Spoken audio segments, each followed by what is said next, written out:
Afternoon. We've called this press conference this afternoon to discuss the case of Frederick Howard, or State of Florida versus Cedric Howard. It's my understanding that he has been arrested on the charges of attempted sexual battery, burglary of a dwelling, false imprisonment, and battery. Collectively, if convicted on each of those charges, he's facing a maximum of 26 years in prison. It's my understanding he was arrested on the 12th of June and that he is currently being held at no bond. I understand that it was inaccurately reported that Mr. Howard was a registered sex offender. I want to be clear, that is inaccurate information. Mr. Howard has never previously been designated as a sex offender. I'm not sure where that information came from or how it began to surface. However, in the press packets that you all will receive today, you will see confirmation of that from the Florida Department of Law Enforcement Sex Offender Registry, in addition to the fact that in 1999 and 2017, this office has previously addressed the fact that Mr. Howard is not a registered sex offender. Notwithstanding his status as a sex offender, the charges presented here are very serious, and my office will take them as such. This case is currently being handled by the chief of my sex crimes unit, and decisions regarding these charges will be forthcoming. There have been questions with regards to a case that he had recently been released on, which was a carjacking with a deadly weapon. I want to take a moment at this time to go through the timeline regarding that offense and why charges have not yet been filed by this office in that case. He was arrested for carjacking on May the 4th. Our victim advocate noted that we were unable to contact the victim because no contact information for the victim had been provided to us by law enforcement on the 10th. On the 12th, we received a case packet from law enforcement.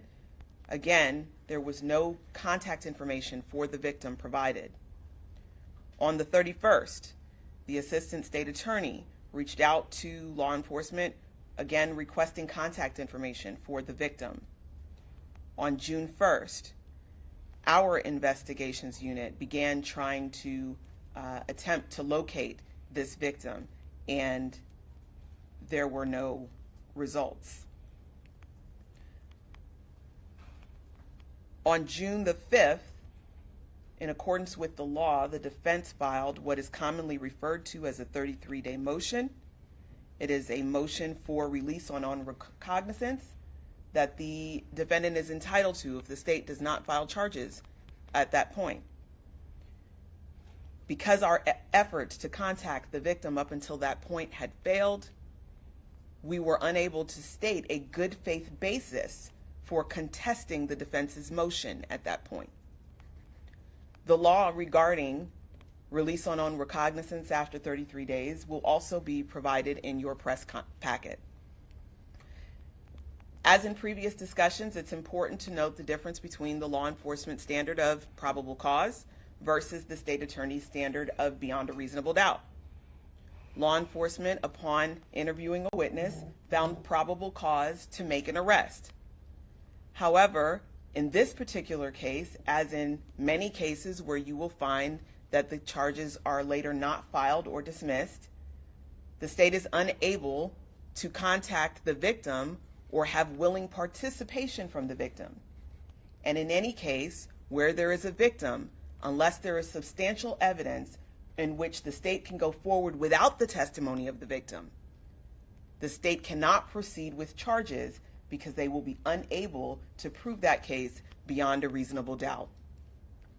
This case was specifically unique because both the defendant and the co-defendant gave stories or testimony that aligned but conflicted with the written statement of the victim in that case. It was an imperative that we made contact with the victim so that we could verify his statement, and we were unable to do so in the time that is provided by law Therefore, we were unable to move forward with charges at that time. That case is still pending, and in the event that we are able to make contact with the victim, we will assess the strength of that case at that time.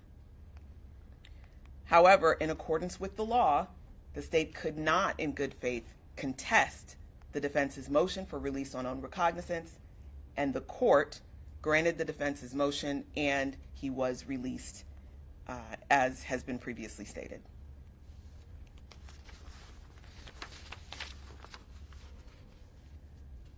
It's also important to note that Mr. Howard has more than 3 decades of history with the criminal legal system. His first arrest that I have been able to find was dating back to 1985. He was sentenced to prison in 1986, in 1989, in 1997, in 1999, in 2005, and according to the Department of Corrections, again in 2019. Upon being released in 2019, the offenses that we've discussed here took place. Based on Mr. Howard's history, there is certainly a concern as to whether or not or what type of danger Mr. Howard poses to our community. And the prosecutors in this case will certainly take those things into consideration in making charging decisions and resolution decisions as this case moves forward.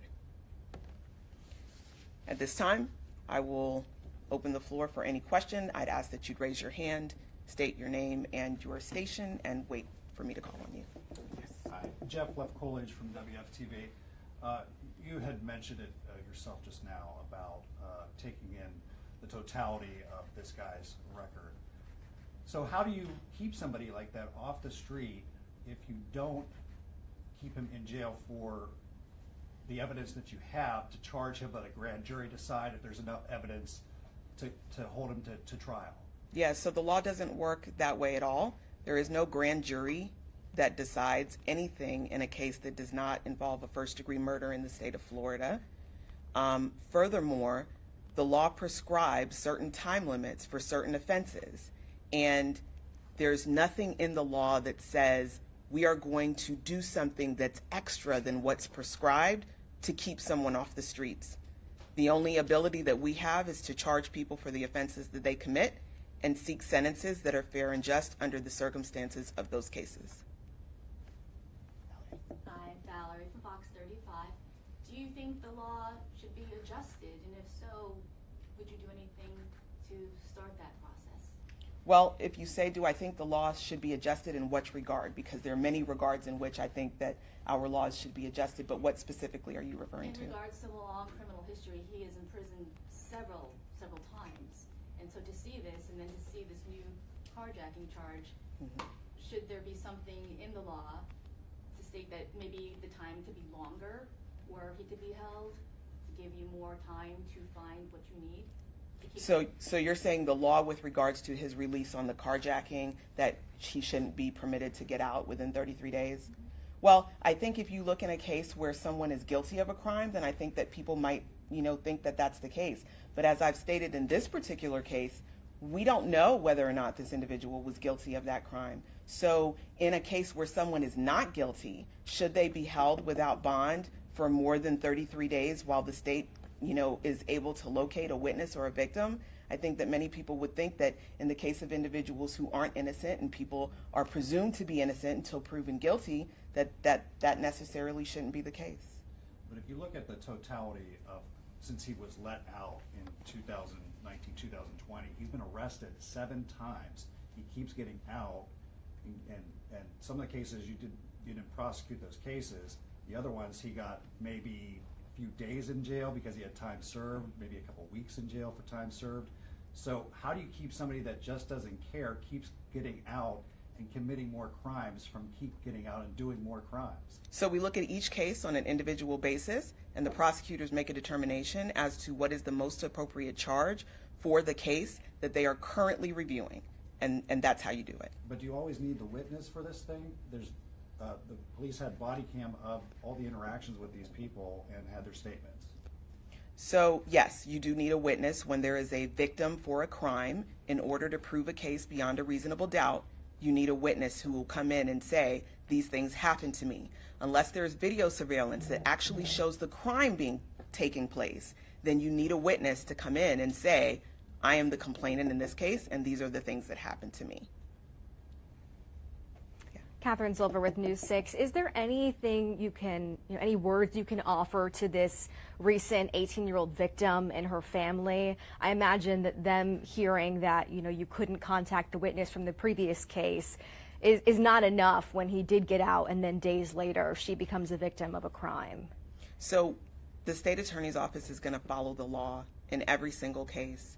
And it's important to understand that we don't release people and we don't incarcerate people.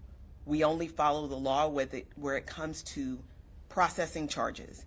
And in this case, the law states that if we didn't file charges within 33 days, that the defendant was entitled to release.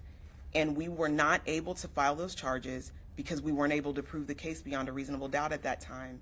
And while I understand that certainly that's of no consequence to an individual who has now allegedly been victimized, that is the state of the law, and we are going to uphold the law in every single circumstance. So I can't comment specifically about the facts of that case because that is an open and ongoing investigation, but it's important to note and understand that in this case, as with every case, the state attorney's office followed the law. So what happens if, in this case, he gets, he's only being held on the charge for the carjacking with no bond? Mm-hmm. You drop that case, and then he's able to get out on the latest charge, which is the attempted rape, and that person doesn't come forward, and then he's let out again. What do you say to the next person who he victimizes? I don't know what you mean, what do I say? But what I would say to the community is that the state is going to follow the law, and we will not go forward on a case that we can't prove beyond a reasonable doubt. And while I understand that is frustrating when you feel that you have someone who's dangerous or has been proven, or not proven, obviously, but shown to be guilty, the reality is that people are innocent until proven guilty. And if the state can't prove the case beyond a reasonable doubt, then we can't presume guilt because the Constitution doesn't allow that. So we're going to follow the law in every single case, and we're going to do everything that we can to ensure the safety of the community. But as I've said on several occasions before, that community safety begins before these incidents take place, not after, because the only thing the state can do once we receive the case is respond to it. We can't stop it from happening. And that's why my administration has been involved in so many community activities and where we can work on reducing violent strategies in our community so that we can stop things like this from happening. Yeah. This suspect's history is notable. So if we can't keep people behind bars and we can't rehabilitate them, what does that say about our community? What evidence is there of an effort to rehabilitate this individual? I know that he spent decades in prison for sure. So I think that speaks to whether or not prison in itself is rehabilitative, but I'm not aware of any evidence that we've ever done anything to attempt to rehabilitate him. Yeah. How does this all make you feel, seeing this, knowing he has a long criminal history and seeing what had happened? I think as a community, this is a really sad day. We're seeing an individual who has more than 3 decades of interaction with our criminal legal system and has spent lengthy periods of time. I believe in reviewing his records, I've seen a sentence as long as 15 years incarceration, and we still haven't seen a change. I think as a community, we should all be sad and looking for ways that we can address individuals like this effectively, because what we've done thus far hasn't been effective. All right, thank you all for coming.